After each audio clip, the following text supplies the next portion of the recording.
Mmh. D'accord? Vous avez la responsabilité, l'univers vous a donné la responsabilité d'une âme, d'un bébé, d'un enfant. Vous avez accepté, vous êtes entré dans ce projet, maintenant il faut assurer. Donc il a 5 ans, quand il aura le double de son âge, ce sera plus déjà le même scénario.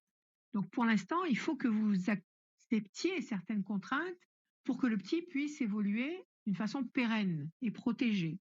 Il y a suffisamment de désagréments et de dangers potentiels à l'extérieur de chez vous. Alors, maintenant, est-ce qu'avec lui, ça va se retourner dans le bon sens? Alors, on a quand même la pensée fidèle. Je pense que ça l'agace quand même quelque part, ce silence glacial. La main du destin Oui. va vous donner satisfaction, et encore une fois, la main du destin qui vous donne satisfaction. Alors, je ne sais pas comment vous échangez avec lui. Il y a des disputes, il y a des reproches, comment ça se passe? Ou c'est le silence total? Oui, c'est plutôt, oui, il y a pas de communication. Bon, écoutez, ça va bien 5 minutes, ce genre de choses, mais quand on fonctionne à 2 avec un enfant, c'est à cause de l'enfant toujours, les enfants d'abord. Quand il y a un enfant, il faut, mettre son ego dans sa poche. Donc Mmh là, mh. le manque de communication, il est de trop. Il faut qu'il y ait une Ouais. communication harmonieuse parce que le petit, même s'il a 5 ans, il comprend tout, il ressent tout. Donc Oui, même tout à si fait. tout fonctionne proprement et calmement autour de lui pour son bien-être physique et psychologique, il sent très bien qu'entre son père et sa mère, il y a une guerre froide. Donc il faut Ouais.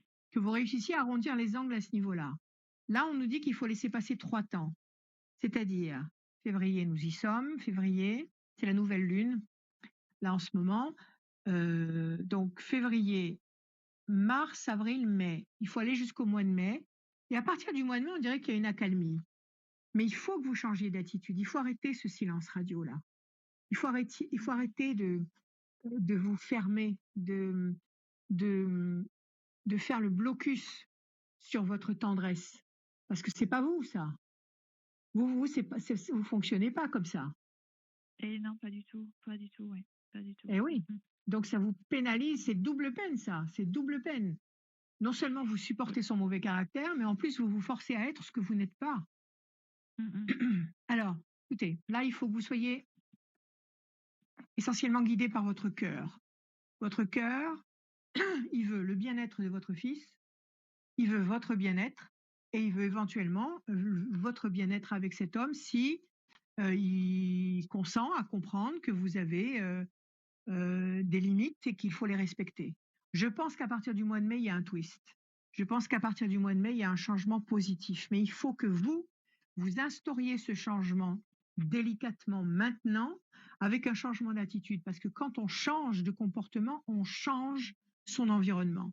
Donc il faut arrêter de vous verrouiller, de faire la tête, de ne pas parler.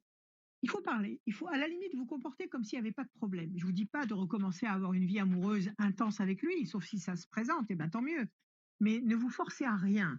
Et par contre, ne vous imposez pas un climat rigoureux et froid qui vous plombe la vie à tous les 3. Et dans Mmh. ces Ouais. conditions-là, lui, il va devenir de plus en plus dur et incompréhensif. Vous allez souffrir parce que vous n'aurez pas de tendresse, vous n'aurez pas d'empathie en face de vous. Et le petit piche tout. Donc, c'est pas la bonne méthode.